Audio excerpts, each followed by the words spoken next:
And we are back. And we just finished watching 2022's Lightyear, rated PG with a runtime of 1 hour and 45 minutes. This is currently streaming on Disney Plus and comes to us from director Angus MacLane, with writing credits to Angus MacLane, Matthew Aldrich, and Jason Headley. This is the story of the original Buzz Lightyear in this incarnation, voiced by Chris Evans, who, along with his, I guess, fellow space ranger, Alicia Hawthorne, voiced by Uzo Aduba, are on a mission that sort of goes unsuccessful, and they're trapped on this planet. Buzz tries to remedy his mistake, but in the process loses time as everyone around him continues forging a life while he continually... Buzz is a loser who works himself so much that he has zero life outside of it while his friend is getting women and forming a family. Well, I mean, he desperately wanted to fix what he felt was his mistake that endangered the mission and that ultimately hurt everyone. But I think he failed to realize that everyone sort of kind of adapted and made the best of their situation. They created this community, which he wasn't a part of. Yeah, because he was so fixated on fixing his mistake. They created a society. Well, Buzz basically sacrificed his life to make up for a mistake that I think eventually everybody was just moving on from. I mean, I'm sure everybody would have liked to have been able to get off this planet, but it wasn't like they were just like wallowing and suffering in misery. They made lives. They built an entire city, an entire society. And it seemed he missed out on all of that because every single time he hopped into that ship, he knew he would be missing at least 4 years. At minimum, right. Everybody would age. 22 years? That was the last one. Everybody would age. And when he'd come back, it's like, oh, well, you're married now. Oh, you got a kid now. Oh, you have a grandchild now. Yeah. It's your 40th anniversary. Meanwhile, his only relationship is with a robot cat. I mean, come on, Socks was the best. It's a great robot cat, but it wasn't even much of a relationship there because he would come back and he would leave. He would come back. He probably spent like maybe 8 days in the entire society, right? While these other people are living decades. Like 40, 50 years. Right. To the point where he comes back and his friend's dead. Yeah. But at the end, I mean, on the last quote-unquote mission, he does finally take Socks with him. But not because he wanted to, probably because of the whole situation, what was going to happen. I don't think it doesn't matter about speaking to spoilers here. I think this movie did what it did. Did what it did, came and went. Got a lot of backlash. For stupid reasons. I mean, I'm not even going to dignify it with commentary, but yeah. Whatever. Yeah, I guess this ultimately was hurt by the nonsense that went on around it. This was budgeted at $200 million and only grossed $226,425,420.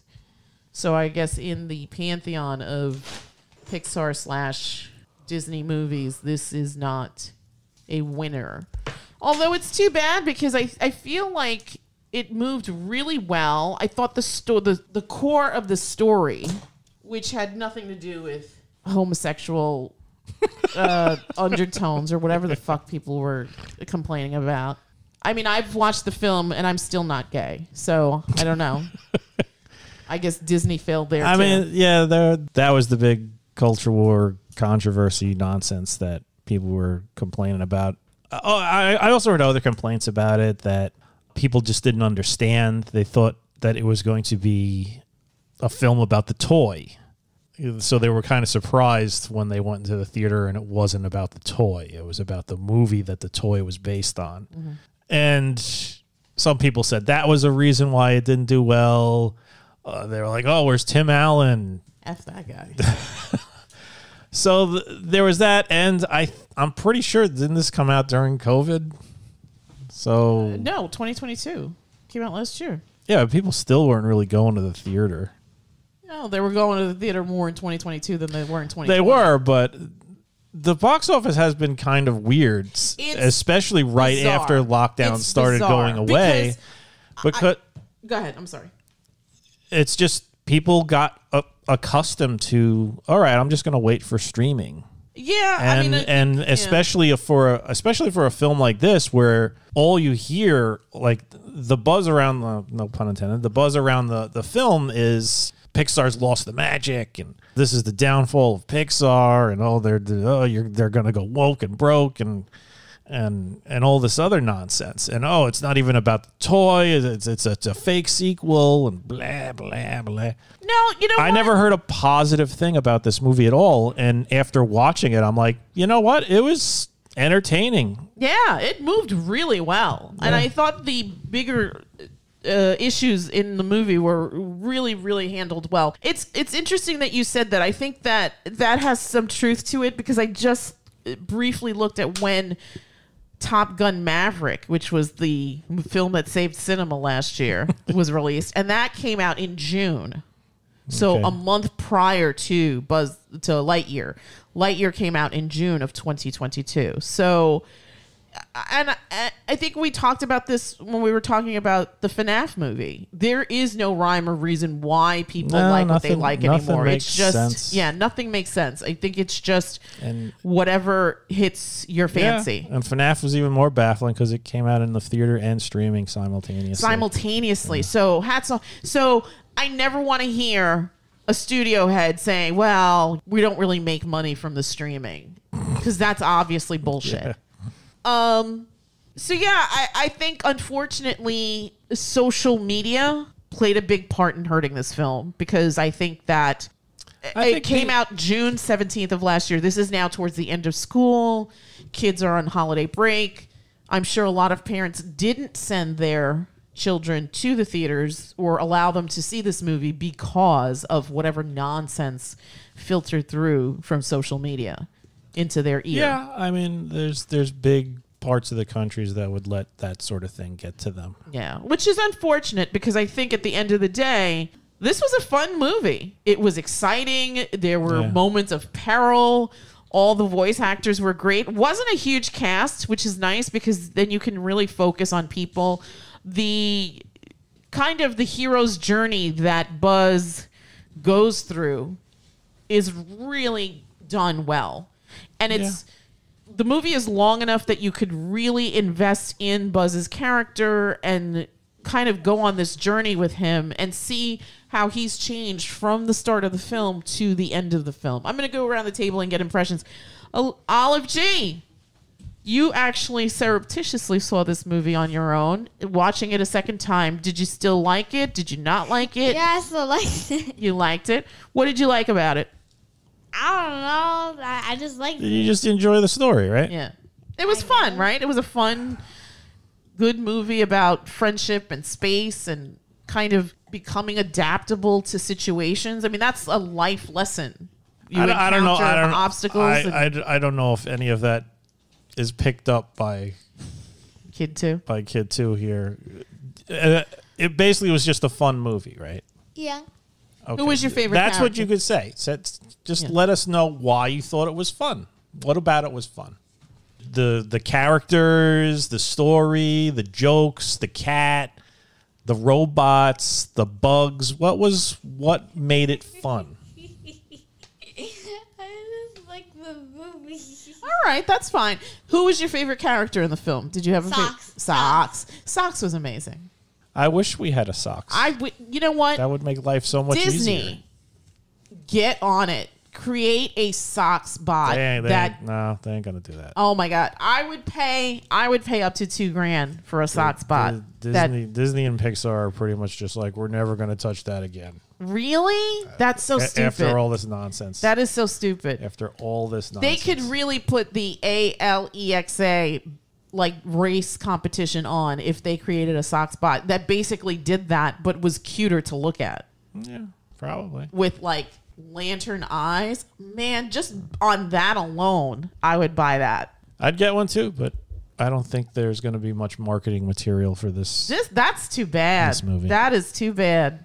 That is way too bad. Anyway, they had their campaigns. The audience has rejected it, and it's like it's ridiculous. What about Hercules? So that The audience rejected Hercules, and Hercules had an additional problem. The character designs were too hard to make into toys. Is that what that was? Yes. I have to see that because I haven't seen that in years. They were I've too completely forgotten that they were film. too angular to make into actual toys for children, so that Olive sort of G, hurt them. what did you think about Buzz's just complete mania into fixing his mistake? He's dumb. Yeah, what Get made a life, man. Yeah. He should have been a Don't little you- gentler and kinder to himself. Has nobody felt a sense of guilt where you felt like you had to make up for something that even if it really wasn't your fault, but you felt it was your fault, and you felt I need to If it make wasn't my up for fault, this. then I don't feel guilty. Get a Do you life. feel Gee. do you feel guilty when things are your fault? Yeah. All right. Gee, But I Have you- want like break the universe in order to feel better about it. Gee, have you ever felt like you punish yourself for mistakes probably more so than you need to? No, it's a reasonable amount. You think it's a reasonable amount? Okay. How do you give yourself grace when those things happen? How do you say, you know what? I've made a mistake and I can either fix it or I'm going to take this other course of action. I don't know. What would the mistake be? I've never depends. done anything as much of a... I've never screwed up as much as Buzz did. Was it Buzz's fault? Maybe if he had accepted help instead of trying to do things himself or slowed down a bit, then that wouldn't have happened. I think there's a lot of truth there. And I think that's one of the things that he has to overcome, this mindset, right? He has to... That he's the one who must fix it. In order to succeed, he has to rely on others because sometimes others bring their own expertise into a situation. People something bring that he in can't the do. money. And just sometimes, what's the phrase? Having two sets of eyes or to solve a Teamwork problem? makes the dream work. Two heads Teamwork is better makes- than one. What's that? Two heads is better than one. Two heads is better than one. Teamwork makes the dream work. I think there's no I in team.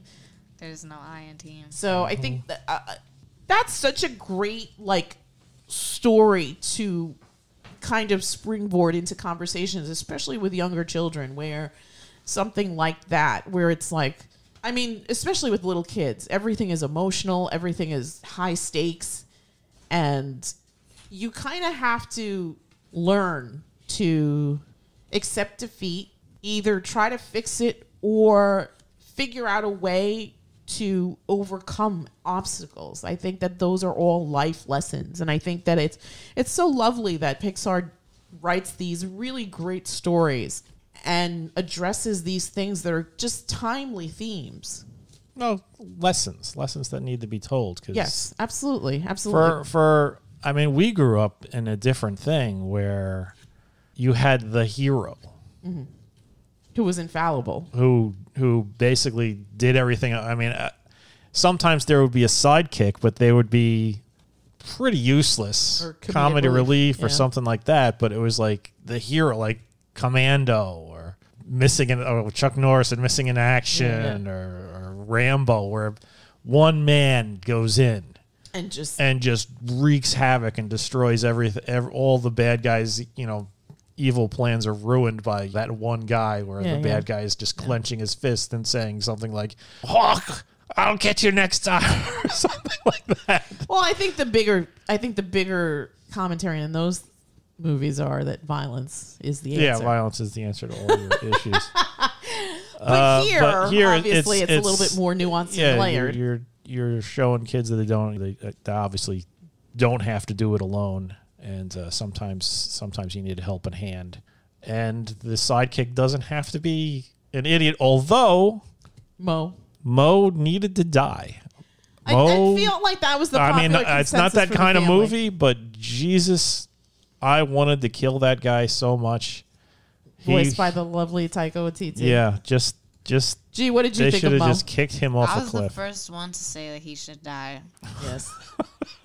I think your scenario made me laugh. Just get him in the chair and just kick him right out Yeah, into he's space. in a rolling chair. There's a cliff right there. Just give him the boot and have him just careen right into the pit. Olive G, what did you think of Mo? Should he have been exiled? Honestly, Mo was really annoying, and I kind of wish he died. He was so useless besides his pen. Yeah, His pen was more the important pen. than him. I mean, that was kind of obvious that it was going to come into play at some point, and finally the pen came into play, and oh yay, great! The pen was more useful than Mo. G, did you think this was a terrible film? No. No. Did you have a favorite scene? Not really. No. Would you recommend this film? If somebody said to you, hey, I've never seen Lightyear, should I watch it? What would you say? I mean, if someone asked me about it, I'd be like, if you have free time, it's entertaining-ish. But I wouldn't go out of my way to be like, oh my God, guys, have you seen Lightyear? I don't think I'd ever be like that. Yeah. Okay. Fair enough. Fair enough. What did you think of the? I guess we can speak to spoilers, right? We already said we were. Oh, what did you think about towards the end with the big reveal when we find out the identity of who exactly Zurg is? I knew that already. You did, but in the context of the story, how did you feel about it? I mean, it made sense. Yeah. It's kind of funny. It's a thing that I feel like a lot of movies, like the Flash movie, Barry Allen versus Barry Allen. It's like a new, I guess, storyline trope. Olive G, what did you think of the idea of when it's revealed that Zurg is basically Buzz? What did you think of that? I thought it made sense, but like, didn't in Toy Story they say that Zurg was his father? I don't remember. Oh, did they? Yeah. But that was just like a Star Wars joke. Well, I think the lore here is kind of muddy, right? I mean, Buzz in the Toy Story movies is just a toy. Right. So you could sort of play off of that. And I guess it makes sense to kind of align it more to Star Wars. And here you kind of have the more deep dive into the mythos of Buzz Lightyear. This is the real person that the toy is based on. So I think it was smart to cast a different actor. I don't think it should have been Tim Allen. I mean, I think Tim Allen should only voice Buzz the toy. That makes sense, right? Because that's how we've been introduced to that character, and that's the voice that we know for that character. So I think having the actual Space Ranger Buzz Lightyear being voiced by somebody like Chris Evans made sense. I think that the overall themes in this film explored are really, they're timely and they're good, and definitely lessons that you want to introduce younger kids to. And it's a shame that, what would you say, like 2 minutes of the movie sort of tainted the overall. Yeah, it's just weird. It's just bizarre that like a lot of people view that sort of thing as, I guess, to me, acknowledging the existence of something is not indoctrinating people into it. Fair, absolutely. Agreed. You hear that word a lot: indoctrinate. And I don't think people even know what it means. That's because that's the word that they used on television by the maniac who's like a complete fanatic and just doesn't want anybody. This is not happening. It's like, remember when Iran was ruled by that weird skinny guy in the suit? And he was like, there aren't any gay people in Iran. That they don't exist here. It's like that. It's like that's what they want. And it's sort of, this is something that's real. It exists. Yeah. There are people who prefer this. Yeah. And that's who they are. And acknowledging the fact that they are there does not mean that you have to do what they do. Right. Or we want your kids to do what they do. Yeah. Or we're teaching you this is the way it's got to be from now on. No, it's just an acknowledgement of something that exists. Right. It's like stuff exists. Right. And if you want to pretend that it doesn't by just never showing it in any sort of thing that's supposed to reflect humanity, it's like you're the ostrich sticking your head in the ground. Right. Nothing's going to change the fact that this stuff is here. And you may not agree with it. Fine.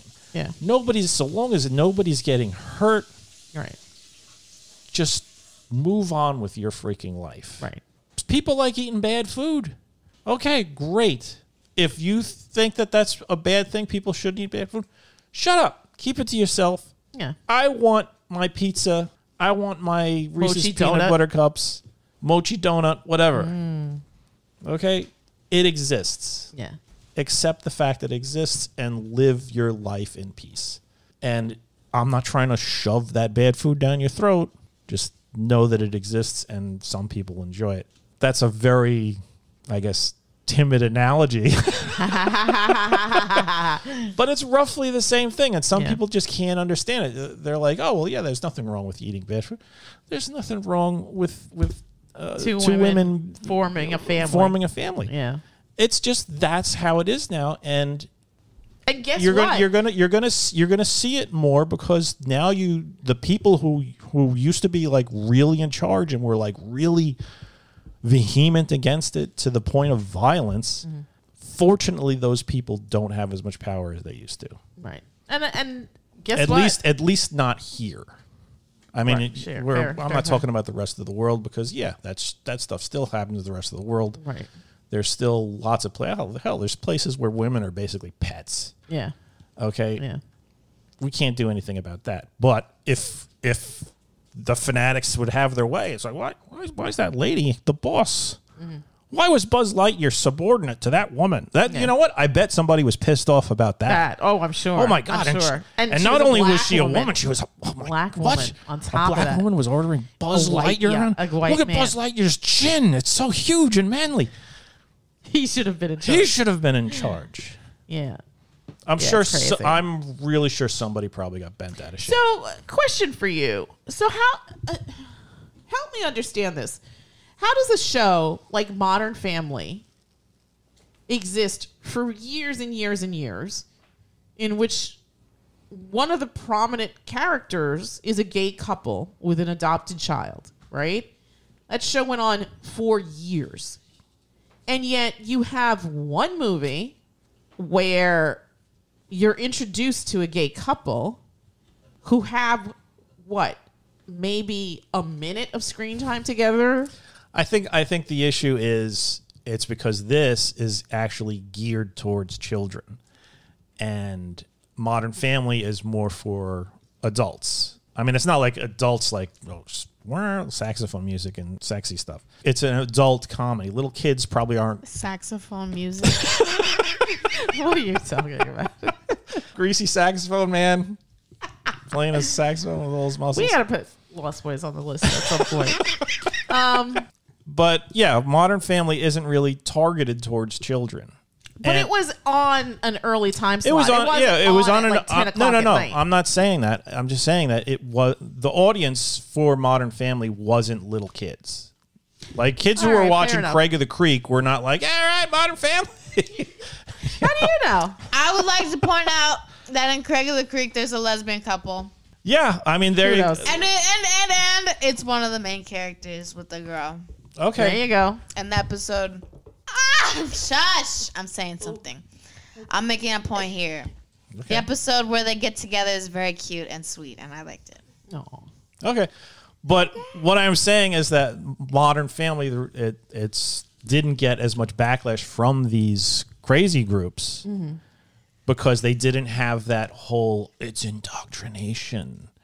Little impressionable children must never know that gay people exist. They must never know. I'm sure they have they to. do. I'm sure they should probably like put out some sort of like thing where it's like, well, what age? Like on their 14th birthday, do you suddenly say, "Hey, kid, gay people exist," or do you have to wait till 15, maybe 16, maybe 18? What is it? What would make you happy? It's stupid. It's just incredible. I mean, that is a stupid question. Yeah. What age? It's just dumb. It's I'm just pretty sure my people children will walk have had- around. People will walk around with little kids, and it's just like, why are those two dudes holding hands? Oh, because they're probably gay. Yeah. What does that mean? It means they love each other. Yeah. Just like mommy and daddy love each Yeah. other. Who cares? It's not like, oh well, now we must go into the whole aspects of their sexual life. yeah. It's like, Who the hell would do no. that? That's what they think. Yeah. That's what they think. They think they think that if you watch this, you're immediately gay after watching this. Yeah, and you're the first. Newsflash, I'm still straight. You leave the theater and you go into the homoerotic section of the local bookstore with your child, and you pick out a couple of saucy tales. Yeah. Saucy tails. Fruity tails. I mean, I feel like we have to ridicule this because it's like you must ridicule this sort of thinking because it is incredibly stupid. It is incredibly stupid. I mean, I'm sure my children both have had classmates and playmates that have had parents who are both same sex. And it I remember, it didn't make them different. It didn't make them like, oh, this is now the lifestyle I want. No. I know. I remember growing up and like it turned out one of my sister's friends was gay, and then it turns out one of my sister's friends, her father was just like, you know what? I don't want to be married anymore. I'm actually gay. Yeah. And it was just like, all right, whatever. Yeah. Personally, I didn't care at all because it didn't affect my life. Right. And I knew that people like that existed. Right. Big whoop. Yeah. Why are you making a big deal out of it and giving it so much? If you really want to live in this world of blissful ignorance, shut up about it. Yeah, exactly. Because the more you talk about it, the more spotlight you're putting on it. So just shut up. Right. Just shut up and live your life. Well, go to church and shut up. My other gripe is like, especially all these politicians who come down with like the hammer of Thor with these stupid bills and things, and then it's like such and such congressman was in the bathroom. Yeah, it's with a young escort, and it's like, what? Wasn't this the same clown that was like passing anti-trans laws? Yeah. Oh, I love when stories like that come out. Like there was one guy who was like caught fleeing like some giant gay orgy with like 25 other men. And he was like one of the most anti-gay politicians. I love hearing about stuff like that. It's fun. It's funny, but it's like it happens more than you think. Yeah, exactly. And honestly, who cares? Yeah. As long as it's two consenting adults. I mean, obviously, you don't want some guy who's trying to get children. That's crappy. All right, so does anybody have any other commentary that they would like to add? No, I'm good. I'm good. Okay. I'm also good. All right, I'm going to go around the table and get numbers. Olive G, you've actually seen this more than once. What did you think of this film? 1 to 10. I'll give it like a 7.5. 7.5. Did you, the first time that you saw it, what did you think? I thought it was good. Yeah, it was entertaining. What about the second time that you saw it? It was exactly the same as I So you still found it entertaining and fun, and you like the characters, right? Yeah. Except for Mo. Except for Mo, right, because I think you were also on the murder bandwagon. And your favorite character was Socks. Yeah. Yeah. G, 1 to 10.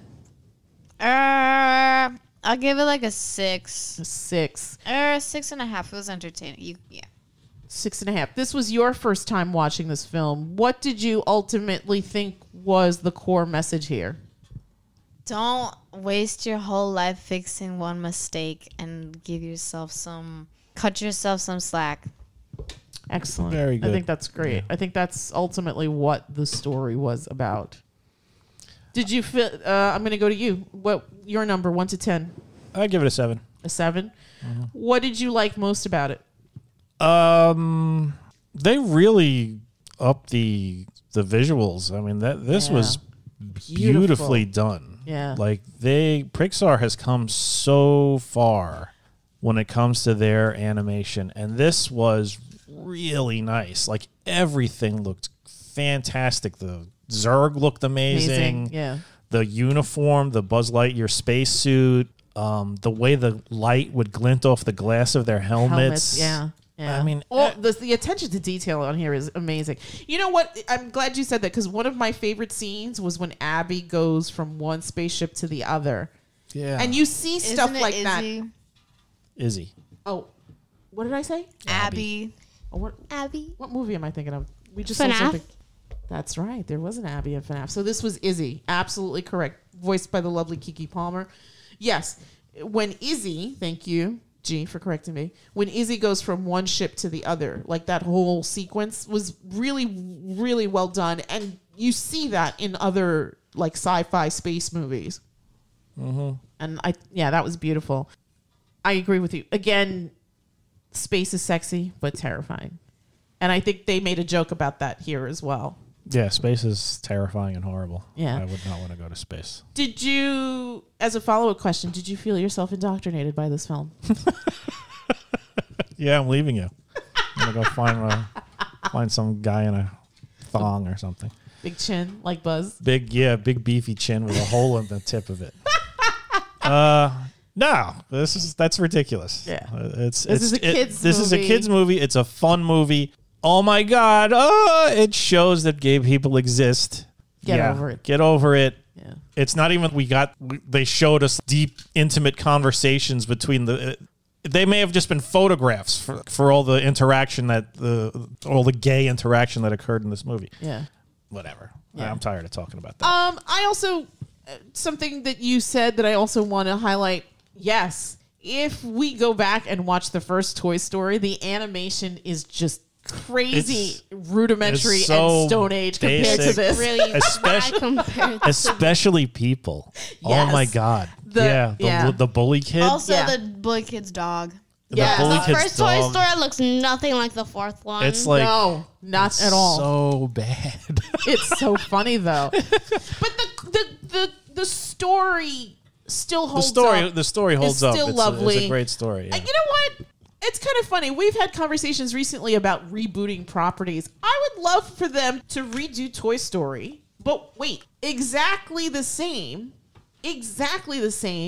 But just with the but nice, just with super the duper graphics. newer technology and the newer illustrations. Don't you think? Like just shot for shot, make it the same thing. You don't even have to have these voice actors. Just replay the soundtrack from the first film. You know what? That would sort of be interesting to see, but that's sort of like let's just leave it as it is. Don't Really? Yeah, because then now you're moving into like what George Lucas did with Star Wars and all that stuff. Don't tinker with stuff in the past. Yes, it was them crawling before they ran. Mm-hmm. And that's what makes it interesting because when we saw it initially, we were like, Oh my "Wow, gosh, this yeah. is It is the amazing. future, man." And it's only gotten Better. so much better. It's crazy. So yeah, it would be an interesting experiment. Like if there is a computer graphics person or group out there who just would like a interesting little exercise, yeah, do that. Sort of like how what's his name, the dude from that 70s show, Topher Grace. Oh, how he redid Star Wars. He re-edits movies, yeah. and like he'll never show them to anybody because obviously he doesn't have the rights. But apparently they're very good. Like I heard he re-edited The Star Wars movies. prequel trilogy, Yeah. and he actually made it into a decent set of movies. Yeah. He just he condensed it all into one movie or something like that. Awesome. It was like 2 hours, and it was Yeah. perfect. Is that what he's doing with his time now? Because I don't see him and stuff anymore. Does he need to work? I mean, Probably not. that 70 show is show's playing somewhere. Yeah. So, but yeah, if somebody were to like, okay, we're a computer graphics company, we want to show our stuff. Let's redo Toy Story with really awesome graphics. Yeah, like yeah. today's level of computer generation. Yeah. That would be interesting to see. I'd love to see it. It's still, I think that it's important that we see the first Toy Story as it was, with all its warts, and just be like, you know what, this is still fantastic. Yeah, because It shows you that they weren't relying on just wowing people with computer graphics. No, they wanted to tell a good, solid story.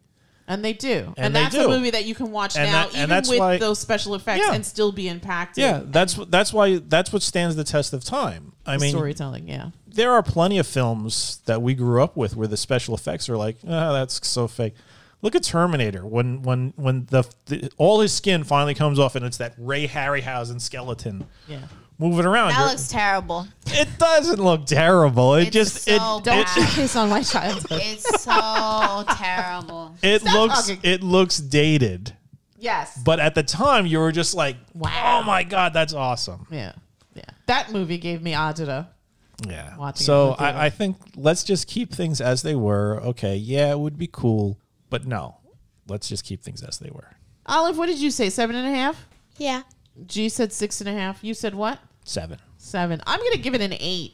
I think from where it starts to where it ends, it's a lovely story. I agree with you. I think the animation on this, if you are someone that wants to get into filmmaking, if you want to get into animation, even voiceover, absolutely get on over to D+ and check out Lightyear from 2022. It's absolutely wonderful storytelling. It is absolutely just a treat for the eyes. The visuals on this thing are amazing. Amazing. The voice actors all did a great job.